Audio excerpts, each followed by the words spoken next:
కృష్ణా గుంటూరు పరిసర ప్రాంత వాసులకు శుభవార్త.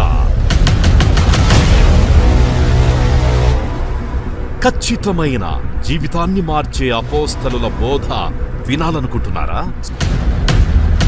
నీ భవిష్యత్ ఎంతో ఆనందదాయకంగా ఉండాలంటే ఈ రోజు తీసుకున్న నిర్ణయమే. స్వస్థత, విడుదల, అభిషేకం పొందాలనుకుంటున్నారా?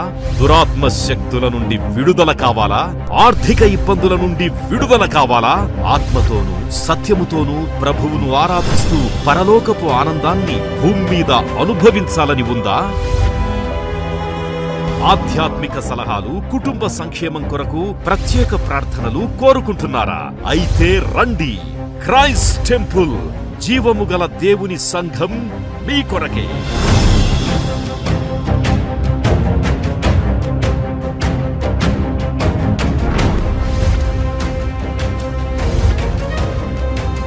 ఇప్పటికే వేలాది మంది ప్రజలు గొప్ప స్వస్థత, విడుదల, దైవిక దీవెనలు పొందుతున్నారు. యవ్వన కాలములో ప్రపంచవ్యాప్తముగా బహుబలముగా వాడబడుతున్న దైవజనులు బ్రదర్ పాల్ ఇమాన్యుయల్ గారు, సిస్టర్ నిస్సీ పాల్ గారు ప్రతి ఒక్కరి కొరకు ప్రత్యేక ప్రార్థనలు చేయుదు. దూర ప్రాంతాల వారికి ప్రేమ విందు కలదు. మరిన్ని వివరాలకై సంప్రదించండి 8886000999. క్రైస్ట్ టెంపుల్, పరలోకపు గవిని ఇదే. రండి, మీ దుఃఖము నాట్యముగా మార్చబడును. దేవుడు మిమ్మల్ని దీవించునుగాక.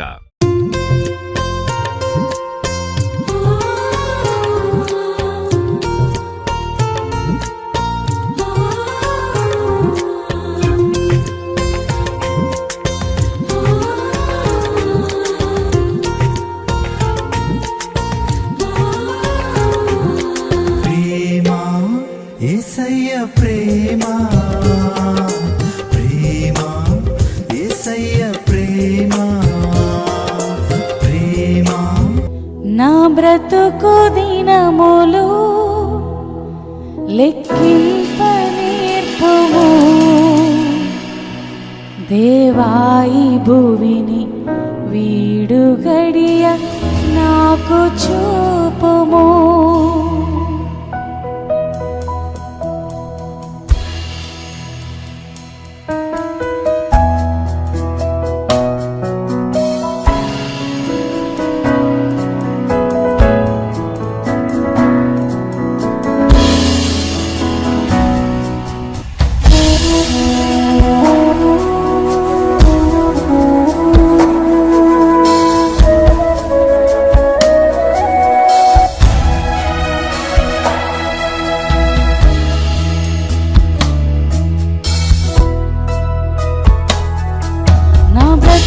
దినములు లెక్కింపనేర్పుము, దేవాయి భువిని వీడు గడియ నాకు చూపుము.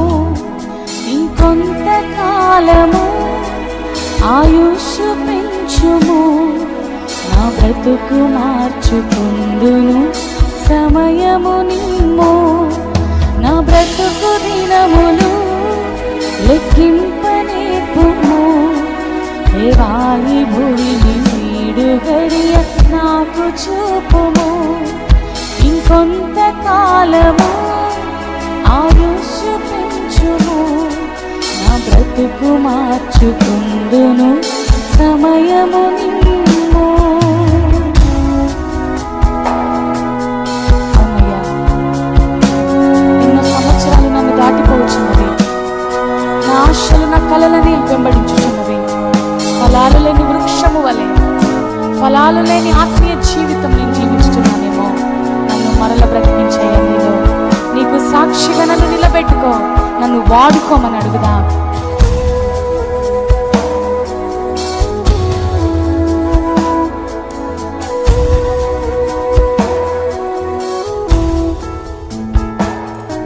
ఎన్నో సంవత్సరాలు నన్ను దాటిపోవచున్నవి.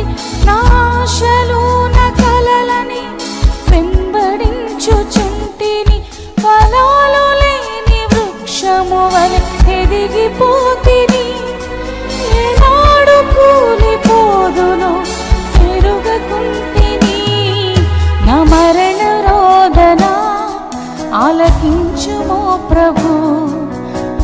మరల నన్ను నూతనముగా చిగురు వేయని, నా మరణ రోదన ఆలకించుమో ప్రభు. మరల నన్ను నూతనముగా చిగురు వేయని, నా బ్రతుకు దినములు లెక్కింప నేర్పుము. దేవాయి భువిని వీడు గడియ నాకు చూపుము.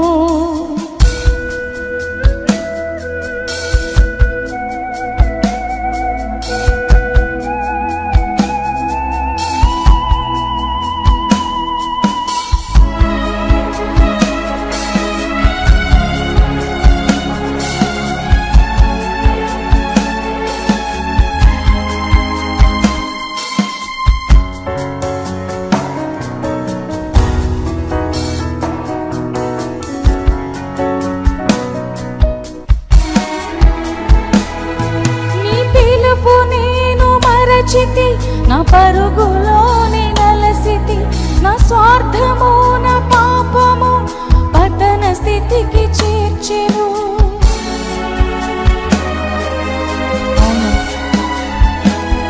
నీ పిలుపు నేను మరచితి, నా పరుగులోని నలసితి, నా స్వార్థము నా పాపము పతన స్థితికి చేర్చెను.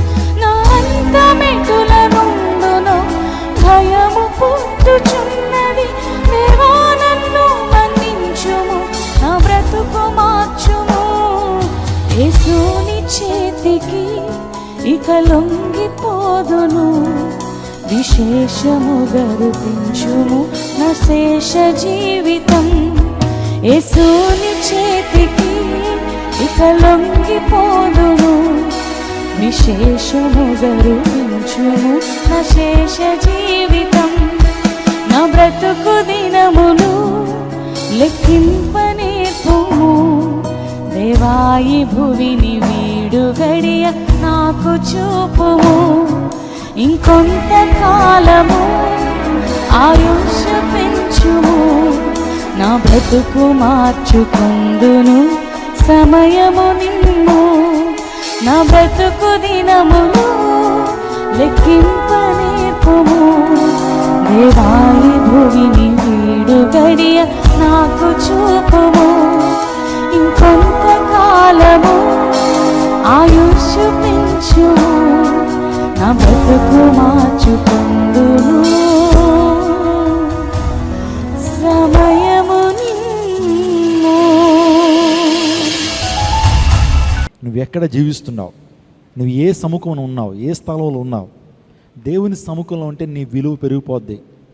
దేవుని సముఖంలో ఉంటే నువ్వు ఆశీర్వాదాన్ని పొందుకుంటావు. అదే లోక సంబంధమైన ప్రాంతాల్లో ఉంటే ఆ $30 అర్థమవుతుందండి. దేవుని సన్నిధిలో ఒక్క దినము గడుపుట ఆ 1000 దినాల కంటే శ్రేష్టమైన దేవుని లేఖనం సెలవిస్తూ ఉంది. ఉదయకాల సమయంలో వీరందరూ దేవుని సన్నిధిని ప్రేమించారు. దేవుని ప్రేమించేటువంటి వారికి, ఆయన దయా సంకల్పం చొప్పున పిలువబడినటువంటి వారికి మేలు కలుగుటకే సమస్తమును సమకూడి జరుగురని మీరు ఎరుగుదురు కదా అంటాడు అపోస్తలుడైన పౌలు రోమా పత్రిక రాస్తూ. నిజమే, దేవుని ప్రేమించేటువంటి వారికి, అంటే దేవుని గణపరిచేటువంటి వారికి, దేవుణ్ణి ఆరాధించేటువంటి వారికి, దేవునికి స్థానాన్ని ఇచ్చేటువంటి వారికి మేలు కలగటం తన దయా సంకల్పం చొప్పున పిలువబడినటువంటి వారికి మేలు కలగటం కొరకే దేవుడు సమస్తమును సమకూడి జరిగిస్తాడు. ఆలోచించండి, సమస్తమును సమకూడి జరిగించడం అంటే పట్టిందల్లా బంగారం అవటం. నువ్వు లోపలికి వస్తున్నప్పుడు దీవించబడతావు, బయటికి వెళ్తున్నప్పుడు దీవించబడతావు. నీ జీవితంలో సమకూడి జరగబడటం అంటే అన్ని కార్యాల్లో, కేవలం ఒక్క ఫీల్డ్లో కాదు, కేవలం ఒక్క అంశంలో కాదు నువ్వు దీవించబడటం, అన్ని విషయాల్లో నువ్వేం చేయబడతావు, దీవించబడతావు. అబ్రహాము గురించి, అబ్రహాం అన్ని విషయాల్లో ఆశీర్వదించబడిన దేవుని లేఖనం సెలవిస్తూ ఉంది. నువ్వు అన్ని విషయాల్లో దీవించబడాలంటే దేవుని గణపరిచే వ్యక్తిగా ఉండాలి. దేవుని సముఖమున నీవు ఆయన గణపరిచేటువంటి వ్యక్తిగా, ఆయనకి మొదటి స్థానం ఇచ్చేటువంటి వ్యక్తిగా ఉన్నప్పుడు అన్నీ సమకూడి జరుగుతాయి. ఏ టైంకి ఏది ప్రభువు నీకు అనుగ్రహించాలో దాన్ని అనుగ్రహిస్తాడు. దేవుడు నిన్ను దీవిస్తాడు, ఆశీర్వదిస్తాడు, తలగా ప్రభువు ఉంచుతాడు. నీ ఉద్దేశాన్ని దేవుడు సఫలం చేస్తాడు. నీ మనోభిష్టాన్ని దేవుడు ఏం చేస్తాడు, సఫలం చేస్తాడు. నీ యత్నములను దేవుడు సఫలపరుస్తాడు. నీ పనుల భారాన్నంతా కూడా ఆయన తీసుకుని నీకు పని భారం రాకుండా దేవాదేవుడు గొప్ప దీవెనను, ఆశీర్వాదాన్ని ప్రభువు నీకు అనుగ్రహిస్తాడు. దేవుని లేఖనాల్లోంచి కొన్ని శ్రేష్టమైన విషయాలు మనం ధ్యానం చేద్దాం. ఈ రోజున నీ పరుగు నా పరుగు ఎటువైపు ఉంది, ఎటువైపు మనం పరుగులు తీస్తే మనం దీవించబడతాం, ఏ ప్రాంతాల్లో నివసిస్తే మనం దీవించబడతాం, ఏ అనుభవాలతో మనం జీవిస్తే దేవుని నుంచి ఆశీర్వాదం పొందుకుంటాం అటువంటి విషయాన్ని మీతో మాట్లాడడానికి ఇష్టపడుతున్నాను. దేవుని వాగ్దానాలు చాలా స్పష్టమైనవి. దేవుని వాగ్దానాలు ఎప్పుడు కూడా గతించిపో. ఆయన వాగ్దానం చేసి వాగ్దానాన్ని మీరడు. దేవుని వాగ్దానాలు నిత్యమైనవి. దేవుని వాగ్దానాలు అవి స్థిరమైనటువంటి విషయాన్ని మీకు జ్ఞాపకం చేస్తున్నాను. కాబట్టి వాగ్దానం చేయటం మాత్రమే కాకుండా వాగ్దానాలను దేవుడు నెరవేరుస్తాడు. నీ జీవితంలో దేవుడు అనేకమైన వాగ్దానాలు ప్రభు చేస్తున్నాడు. వాటిని నెరవేర్పును కూడా నీ జీవితంలో తీసుకొస్తాడు. అందును బట్టి తగిన కాలం ముందు దేవుడిని హెచ్చిస్తాడనేటువంటి ఆ ఆలోచనతో ప్రభు సందులో ఓపికతో అదే రీతిగా సహనంతో కనిపెడుతూ దేవుని కార్యాల కొరకు ఎదురు చూడాలి. నేను ఈరోజు ఒక ప్రత్యేకమైన అంశాన్ని మీ ముందు తీసుకురావాలని ఆశపడుతున్నాను. దేని కొరకు నీ పరుగు? చాలామంది ఈరోజు నా పాపం కొరకు పరుగులు తీస్తున్నారు, ధనార్జన కోసం పరుగులు తీస్తున్నారు, పదవీ దాహం కొరకు పరుగులు తీస్తున్నారు. వారి జీవితాల్లో ఏదో రకమైన పరుగు. ఈరోజున మనుషులు పరిగెడుతున్నారండి, ఎవరు ఖాళీగా ఉండట్లేదు. ఎవరో మనుషులు ఈ రోజున పరుగులు తీస్తున్నారు. ఈరోజున కొన్ని అంశాలు మీతో మాట్లాడడానికి ఇష్టపడుతున్నాను. ఈరోజు నువ్వు దేనికోసం నువ్వు పరిగెత్తాలి, దేనికోసం పరిగెడితే నీ జీవితంలో ఆశీర్వాదాన్ని పొందుకుంటావు. ఇలాంటి అంశాలు ఈ యొక్క ఉదయకాల సమయంలో నేను మీతో మాట్లాడడానికి ఇష్టపడుతున్నాను. దయచేసి గ్రంథాలు తెరవండి. హెబ్రీయులకు రాసిన పత్రిక 11వ అధ్యాయము 10-11 వచనాలు చదువుదాం. ఏలయనగా దేవుడు దేనికి శిల్పియు, ఏలయనగా దేవుడు దేనికి శిల్పియు, నిర్మాణకుడునై ఉన్నాడు, నిర్మాణకుడై ఉన్నాడు. పునాదులు గల ఆ పట్టణము కొరకు, పునాదులు గల ఆ పట్టణం కొరకు అబ్రహాము ఎదురు చూచుచుండెను. విశ్వాసమును బట్టి సారాయు వాగ్దానము చేసిన వాడు నమ్మదగిన వాడని ఎంచుకొనెను గనుక తన వయసు గతించినదైనను గర్భం ధరించుటకు శక్తి పొందెను. ఇక్కడ అబ్రహాము జీవితం గురించి ఆలోచన చేస్తున్నప్పుడు అబ్రహాము వాస్తవానికి చాలా చాలా ప్రాముఖ్యమైన వ్యక్తి. He is the central figure in Judaism, Christianity and Islam. ప్రపంచంలో 3 మేజర్ రిలీజియన్స్ ఉన్నాయి, చాలా ప్రాముఖ్యమైనటువంటి మతాలు ఉన్నాయి. అందులో ప్రాముఖ్యంగా చెప్పాలంటే క్రిస్టియానిటీ. ఈ ప్రపంచవ్యాప్తంగా యేసుక్రీస్తు ప్రభుని నమ్ముకున్నటువంటి వారు జనాభాలో సగానికి సగం పైగా ఉన్నారు. 70%. ఇది అనేక మంది క్రిస్టియన్ కంట్రీస్ మనం చూస్తున్నాం. క్రిస్టియన్స్ ఎక్కువగా యేసు ప్రభుని ఆరాధించేటువంటి వారు ప్రపంచంలో ఎక్కువగా ఉన్నారు. ఆ తర్వాత సెకండ్ కేటగిరీలోకి వచ్చేది ఇస్లాం, మహమ్మదీయ మతం. ఆ మతాన్ని కూడా ఎక్కువ మంది అనుసరిస్తుంటారు. మూడోది అతి ప్రాచీనమైనటువంటి మతం ఏంటని ఆలోచన చేస్తే జుడాయిజం, యూదా మతం. ఇజ్రాయెల్ దేశానికి వెళ్తే యూదులు అక్కడ కనబడతారు. ఈ 3 మతాలకి కూడా, ఈ 3 విధానాలకి కూడా ప్రాముఖ్యమైనటువంటి వ్యక్తి ఎవరంటే అబ్రహాం. అబ్రహామిక్ రిలీజియన్స్ అంటారు వాస్తవానికి. అబ్రహామిక్ రిలీజియన్స్ అంటే ఇస్లాము, క్రిస్టియానిటీ అండ్ జుడాయిజం. ఈ 3టికి కూడా ప్రధానమైనటువంటి వ్యక్తి ఎవరంటే అబ్రహాం, విశ్వాసులకు తండ్రి. క్రైస్తవులు మనమే కాదు అబ్రహాంని గౌరవించేది. ఇస్లాం పీపుల్ కూడా ఇబ్రహీం అని పిలుస్తారు. నిజంగా ఆ వ్యక్తి మోరియా పర్వతం మీద ఆ చేసిన బలియాగాన్ని వారు ఒక పండుగ కూడా వారు ఆచరిస్తుంటారు. ఆ తర్వాత యూదులకి ఇంకా చెప్పుకోనక్కర్లేదు, అబ్రహాం అంటే మూల పురుషుడు. అంత మాత్రమే కదా, అబ్రహాము పితరుల్లో ఒకడు. సో ఇంగ్లీష్లో పితరులను ఏమంటారు? పేట్రియాక్స్ అంటారు. ఆ పేట్రియాక్స్లో ఒక ప్రాముఖ్యమైన వ్యక్తి అబ్రహాం. అబ్రహాము దేవుడు, ఇస్సాకు దేవుడు, యాకోబు దేవుడు అంటే పితరులు. వారు మన పితరులు. చూడండి, అబ్రహాము చరిత్రలో ఉన్నాడా? ఇక్కడ చాలామంది చదువుకున్నటువంటి వారు ఉన్నారు. ఆల్మోస్ట్ నాకు తెలిసి అందరూ గ్రాడ్యుయేట్స్ ఈ ప్రాంతంలో ఉన్నారు. అందరూ 10th క్లాస్ చదివినటువంటి వారు ఈ ప్రాంతంలో ఉన్నారు. అందును బట్టి ఒక ప్రశ్న రావాలి. దేవుని వాక్యాన్ని ఎప్పుడు చదువుతున్నా మనము ఆలోచనాత్మకంగా చదవాలి. దేవుని వాక్యాన్ని చదువుతున్నప్పుడు, వింటున్నప్పుడు ఇందులో ఉన్నటువంటి భావాన్ని గమనించడం మాత్రమే కాకుండా ఎంతవరకు వాస్తవము అనేటువంటి ఆలోచనతో మనం చదివినప్పుడు దేవుని వాక్యం ఇంకా శ్రేష్టమైన రీతిలో మనకు అర్థమవుతుంది. అబ్రహాము చరిత్రలో ఉన్నాడా? Is Abraham in the history? Abraham నిజంగా చరిత్రలో ఉన్నాడా, లేకపోతే అబ్రహాము ఒక కల్పిత పాత్ర? అబ్రహాము కొంతమంది ఊహల్లోంచి వచ్చిన కల్పిత పాత్ర, లేకపోతే పురాణ పురుషుడా, లేకపోతే చరిత్ర పురుషుడా? అబ్రహాం నిజంగా ఉన్నాడా అనే ఆలోచన మనకు ఖచ్చితంగా వచ్చినప్పుడే మనం రీసెర్చ్ ప్రారంభిస్తాం. ప్రపంచంలో ఒక వ్యక్తి ఉన్నాడు, అతని పేరు లేనార్డ్ వూలీ అనేటువంటి ఒక మోడర్న్ ఆర్కియాలజిస్ట్. అంటే పురాతనమైన ఆర్కియాలజిస్ట్ కాదు, ఈజ్ ద మోడర్న్ ఆర్కియాలజిస్ట్. ఆ వ్యక్తి 1980 సంవత్సరంలో జన్మించాడు. 1960 సంవత్సరంలో ఆ వ్యక్తి మృతి చెందాడు. ఆయన రీసెర్చ్లో మెసపటోమియా అనేటువంటి ప్రాంతం, సో ఇరాక్ దగ్గరలో మెసపటోమియా ప్రాంతం, ఈ రోజున మనం ఇరాన్, ఇరాక్ ఈ ప్రాంతాల్లో సందర్శిస్తున్నప్పుడు అక్కడ మెసపటోమియన్ సివిలైజేషన్, ఆ సివిలైజేషన్ అక్కడి నుంచే ఆర్యులు భారతదేశానికి వచ్చారని చరిత్ర గ్రంథాలు చెప్తూ ఉన్నాయి. సో ఆ మెసపటోమియా అనే ప్రాంతంలో ఇరాక్ దగ్గర బాగ్దాద్, ఇరాక్ క్యాపిటల్ బాగ్దాద్ అయితే ఆ బాగ్దాద్ దగ్గర టెల్ కయూర్ అనే ప్రాంతం దగ్గర ఈ యొక్క లైనాడ్ వూలి అనేటువంటి వ్యక్తి భూత రవ్వకాలు జరిపాడు. మీరు చూస్తున్నారు, ఈ వ్యక్తే భూత రవ్వకాలలో అనేకమైన సత్యాలు అతడు తెలుసుకోవడం జరిగింది. ఆ సత్యాన్ని నివేదికలుగా ప్రపంచానికి అందించాడు. ఊరు అనేటువంటి పట్టణం ఒకటి బయటపడిందండి. ఆ ఊరు అనేటువంటి పట్టణం బయటపడితే దాని శిలాపాలకాలన్నీ కూడా బయటపడితే ఇంకా ఆ ప్రాంతాన్ని అంతా రీసెర్చ్ చేస్తున్నప్పుడు ఆ వ్యక్తి 35,000 మాన్యుమెంట్స్ బయటపడ్డాయండి. 35,000 మాన్యుమెంట్స్ బయటపడ్డాయి. అంత మాత్రమే కాదు, ఆ యొక్క ప్రాంతంలో 60,000 మంది ధనవంతులు ఉన్నట్లుగా, ఎక్కువగా వారు అంత ధనాన్ని ఎలా కూడబెట్టారంటే ఆ వ్యక్తి చెప్తున్నాడు, నైలు నది మీద వారు వ్యాపారాలు చేసేవారట. నైల్ నది మీద ఎక్స్పోర్ట్స్ అండ్ ఇంపోర్ట్స్ చేసి ఆ నైల్ నది ద్వారా వారు ఎంతో ధనాన్ని గడించినట్లుగా ఈ లైనాడ్ వూలి అనేటువంటి వ్యక్తి చెప్తున్నాడు. అంత మాత్రమే కాదు, అబ్రహాము కట్టినటువంటి బావులు, ఆ తర్వాత ఇస్సాకు యొక్క చరిత్ర, అబ్రహాముకు అనేక మంది పనివారు ఉన్నట్లుగా బైబిల్ గ్రంథంలో అబ్రహాం గురించి ఏమైతే రాయబడిందో అవన్నీ వాస్తవాలని ప్రపంచానికి అందించాడు. నేను ఎందుకు మాట చెప్తున్నానంటే, మనం చదువుతున్న బైబిల్ గ్రంథము అది అవాస్తవిక గ్రంథం కాదు. మనం చదువుతున్న బైబిల్ గ్రంథానికి ఆధారాలు ఉన్నాయి. మనం చదువుతున్న బైబిల్ గ్రంథం సత్యమైనదనే విషయాన్ని చెప్పడానికి అప్పుడప్పుడు మీకు ఇలాంటి చారిత్రాత్మక ఆర్కియాలజీ ఎవిడెన్సెస్ మీకు ఇస్తున్నాం. ఈరోజు చాలామందికి చూపించండి, మాకు ఎవిడెన్స్ చూపించండి, మాకు ఆధారాలు చూపించండి అనేటువంటి వారికి నీకు ఎన్ని కావాలంటే అన్ని ఆధారాలు అబ్రహాము చరిత్ర మాత్రమే కాదు, బైబిల్లో ఉన్నటువంటి ప్రతి చరిత్రకు ఆధారాలు ఉన్నాయటువంటి విషయాన్ని గమనించండి. ఆ తర్వాత 1923 సంవత్సరంలో ఆ వ్యక్తి ఒక ఫోటో ఈ ప్రపంచానికి అందించాడు. అదేంటంటే జిగరెట్ అంటారు. జిగరెట్ అంటే సిగరెట్ అనుకోవద్దు, జిగరెట్ అంటే దేవాలయం, ఒక టెంపుల్ని ఆ భాషలో మీరు చూస్తున్నారు కదండి, దీన్నే జిగరెట్ అంటారు. The ziggurat at Ur was first excavated by British archaeologist Woolley in 1923. మీరు చూస్తున్నారు కదండి. సో ఇది ఒక టెంపుల్ అనమాట. ఇది బయటపడింది భూతరవ్వకాల్లో. దీన్ని జిగరెట్ అనేవారు, అంటే ఇది ఒక టెంపుల్ అనమాట.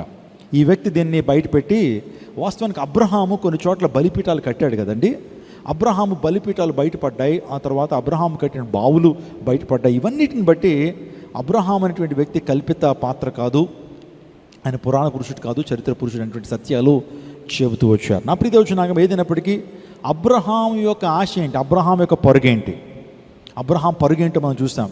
దేవుడు దేనికి శిల్పియు నిర్మాణకుడై ఉన్నాడో ఆ పట్టణం కొరకు ఆశ కలిగి ఉన్నాడట. చూడండి, దేవుడు ఏ పట్టణానికి శిల్పి నిర్మాణకుడు? పరలోక రాజ్యానికి ఆయన శిల్పి నిర్మాణకుడు. కాబట్టి అబ్రహాం యొక్క ఆశ దేని మీద చెప్పండి? అబ్రహాం యొక్క ఆశ దేనికి దేవుడు శిల్పి నిర్మాణకుడు అంటే పరలోక రాజ్యం వైపు చూస్తూ ఉన్నాడు. మనం కూడా అబ్రహాం నుంచి నేర్చుకోవాల్సింది, మన పరుగు ఎక్కడికి? మన పరుగు దేని కొరకు అంటే మన నిత్య జీవాన్ని పొందుకోవడానికి పరుగులు తీయాలి. మనం ఈరోజు భక్తి చేస్తుంది ఎందుకంటే మరణం తర్వాత ఒక జీవితం ఉంది, ఆ మరణం తర్వాత నిత్య జీవాన్ని పొందుకోవడం కొరకు మన విశ్వాస పరుగై ఉండాలి. ఆలోచన చేయండి, భక్తులందరూ కూడా ఆ రాజ్యాన్ని స్వతంత్రించుకోవాలని, పరలోక రాజ్యానికి చేరాలనే గొప్ప ఆశతో వారు పరుగులు తీశారు. అబ్రహాము వాస్తవానికి అంత గొప్పగా దీవెన పొందడానికి కారణం ఏంటి? అబ్రహాము భూ సంబంధమైన ఆశీర్వాదాలతో నింపబడ్డాడు, పర సంబంధమైన ఆశీర్వాదాలతో నింపబడ్డాడు. సంగమా, 2 రకాల ఆశీర్వాదాలు ఉన్నాయి. ఒకటి ఎర్త్లీ బ్లెస్సింగ్స్ అంటారు, భూ సంబంధమైన ఆశీర్వాదాలు. రెండోది పర సంబంధమైన ఆశీర్వాదాలు. అందరి బట్టే ఎఫెసీయులకు రాసిన పత్రిక మనం చూస్తాం, పర సంబంధమైన ఆశీర్వాదాలతో ప్రభు మనల్ని దీవిస్తున్నాడని ఎఫెసీయులకు రాసిన పత్రిక 1వ అధ్యాయంలో మనం చదువుతాం. నా ప్రియదేవుని నాగమా, ఈ యొక్క ఉదయకాల సమయంలో పర సంబంధమైన ఆశీర్వాదాలు అంటే ఏంటి, భూ సంబంధమైన ఆశీర్వాదాలు అంటే ఏంటి? భూ సంబంధమైన ఆశీర్వాదాలు అంటే ఈ లోకంలో మనము ఆ ధనాన్ని కోరుకుంటాం, ఉద్యోగాన్ని కోరుకుంటాం, బిడ్డలను కోరుకుంటాం. ఆ తర్వాత భూ సంబంధంగా దీవించబడాలి, అభివృద్ధి చెందాలని కోరుకుంటాం. ఒక పదవి కావచ్చు, ఒక ఖ్యాతి కావచ్చు, లేకపోతే ఒక ఉద్యోగం కావచ్చు, నీ జీవితంలో ధనము కావచ్చు, బంగారం కావచ్చు, వెండి సిరి సంపదలు కావచ్చు, స్థలాలు, భూములు, ఇవన్నీ కూడా భూ సంబంధమైన ఆశీర్వాదాలు. అయితే పరసంబంధమైన ఆశీర్వాదాలు అంటే మొదటగా పరసంబంధమైన ఆశీర్వాదాల్లో దేవుడు తన రాజ్యాన్ని, దేవుడు తన యొక్క నిత్య జీవాన్ని నీకు అనుగ్రహిస్తాడు. అంత మాత్రమే కాదు, ఈ భూలోకంలో బ్రతుకుతున్నప్పుడు కూడా పరసంబంధమైన ఆశీర్వాదాలు అంటే ఆత్మఫలం ఫలించటం, ఆత్మవరాలతో నింపబడటం, పరలోక రాజ్యంలో స్థానాన్ని పొందుకోవటం, పరలోక రాజ్యంలో కిరీటాలు పొందుకోవటం, పరలోక రాజ్యంలో దేవాదేవుడు గొప్ప ఆశీర్వాదాలతో నింపబడటం అనేది అది పరసంబంధమైన ఆశీర్వాదాలకి అది సాదృశ్యంగా ఉంది. ఇప్పుడు చెప్పండి, నా క్వశ్చన్ ఏంటంటే, ఏది ప్రాముఖ్యం? పరసంబంధమైన ఆశీర్వాదం ప్రాముఖ్యమా, భూ సంబంధమైన ఆశీర్వాదం ప్రాముఖ్యమా? లేదా కొంతమంది 2 ప్రాముఖ్యం అన్నటువంటి వారు కూడా ఉంటారు. చూడండి, ఒక మాట నేను చెప్పనండి, నువ్వు భూ సంబంధమైన ఆశీర్వాదాలతో నువ్వు నింపబడాలి అంటే, నువ్వు ఏదైతే ఈ భూమి మీద నువ్వు కోరుకుంటున్నావో ఆ కోరిక తీర్చబడాలంటే నువ్వు పరసంబంధమైన ఆశీర్వాదాల కొరకు వెంపర్లాడాలి, పరసంబంధమైన ఆశీర్వాదాల కొరకు పరుగులు తీయాలి. అబ్రహాముని దేవుడు 2 రకాలుగా దీవించాడు. పరసంబంధంగా దీవించాడు, భూ సంబంధంగా కూడా దేవుడు దీవించాడు. అబ్రహాముకి అనేక మంది దాసీలు ఉన్నారట, ఒంటెలు ఉన్నాయి, గొర్రెలు ఉన్నాయి, మేకలు ఉన్నాయి. ఆ తర్వాత తన ఇంటిన పుట్టినటువంటి వారు అనేక మంది సైనికులుగా, ఇంట్లో పనిచేసేటువంటి వారు గొప్ప సైన్యంగా అబ్రహాముకు ఉన్నారు. అబ్రహాం బహుగా దీవించబడ్డాడు. అన్ని విషయాల్లో అబ్రహాముని దేవుడు దీవించాడనంటే అబ్రహాం మొదట దేన్ని కాన్సన్ట్రేట్ చేశాడు, మొదట దేనికి ప్రయారిటీ ఇచ్చాడంటే దేవుడు దేనికి శిల్పి నిర్మాణకుడు ఉన్నాడో ఆ పట్టణం కొరకు ఆశ పెట్టుకున్నాడు. ఈరోజున సీక్రెట్ ఏంటంటే, నువ్వు పరసంబంధమైన ఆశీర్వాదాల కోసం నువ్వు పరుగులు తీసినప్పుడు భూ సంబంధమైన ప్రతి ఆశీర్వాదాన్ని ప్రభువు నెరవేరుస్తాడు.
యేసుక్రీస్తు నామం పేట మీకు అందరికీ శుభాలు తెలియపరుస్తున్నాను.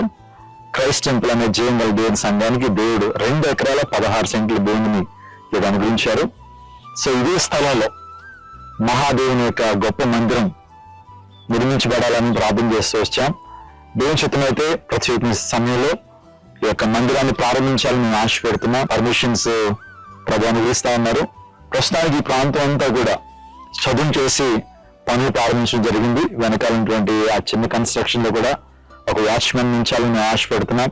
దాన్ని ప్రార్థన చేయండి. దేవుని కార్యాలు బహుబలంగా విజయవాడ జరిగించాలని, ఇక విజయవాడ పట్టణాన్ని కేంద్రంగా చేసుకుని ఈ పరిచయం దేవుడు ప్రపంచవ్యాప్తంగా విస్తరింప చేయబడాలని మేము కోరుతా ఉన్నాం. కాబట్టి అనుదిన ప్రార్థనలో జ్ఞాపకం ఉంచుకోండి. ఈ రోజు నుంచి పనులు ప్రారంభించబడతా ఉన్నాయి. దేవుని చిత్తం అయితే సో నెక్స్ట్ ఇయర్ కి నూతన మందిరంలోకి వెళ్ళాలనేటువంటి ఆలోచన, ఆశ మాకుంది. దేవుడు మన ఆశను తీర్చాలని మీ ప్రార్థనలో జ్ఞాపకం చేసుకోవాల్సిందిగా ప్రభు పాటు మనం చేస్తున్నాను. దేవుడు మన విజయవాడిని దీవించును గాక. ఆమేన్, ఆమేన్.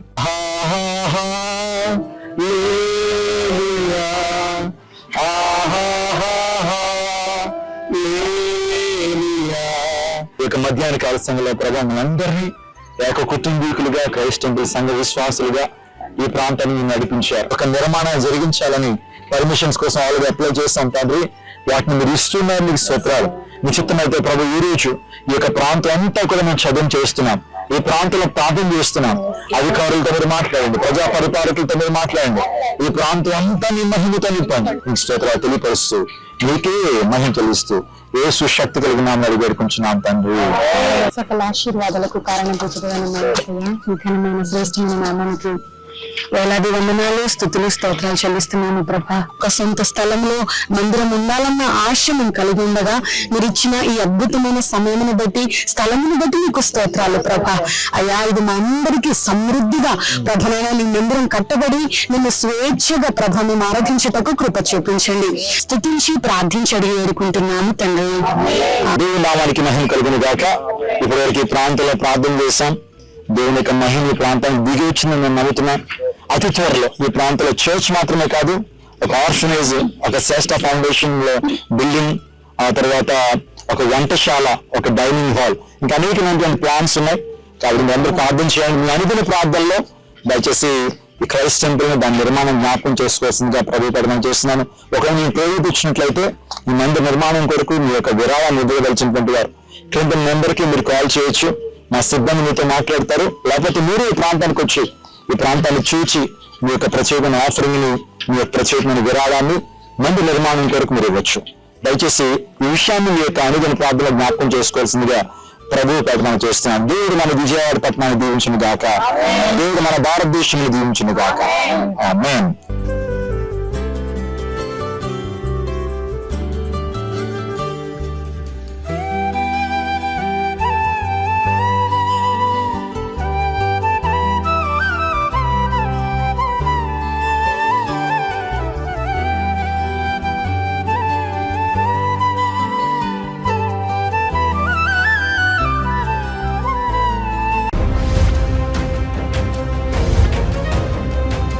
ఇప్పటికే వేలాది మంది ప్రజలు గొప్ప స్వస్థత, విడుదల, దైవిక దీవెనలు పొందుతున్నారు. యవ్వన కాలములో ప్రపంచవ్యాప్తముగా బహుబలముగా వాడబడుతున్న దైవజనులు బ్రదర్ పాల్ ఇమాన్యుయల్ గారు, సిస్టర్ నిస్సీ పాల్ గారు ప్రతి ఒక్కరి కొరకు ప్రత్యేక ప్రార్థనలు చేయుదు. దూర ప్రాంతాల వారికి ప్రేమ విందు కలదు. మరిన్ని వివరాలకై సంప్రదించండి 8886000999. క్రైస్ట్ టెంపుల్, పరలోకపు గవిని ఇదే. రండి, మీ దుఃఖము నాట్యముగా మార్చబడును. దేవుడు మిమ్మల్ని దీవించునుగాక.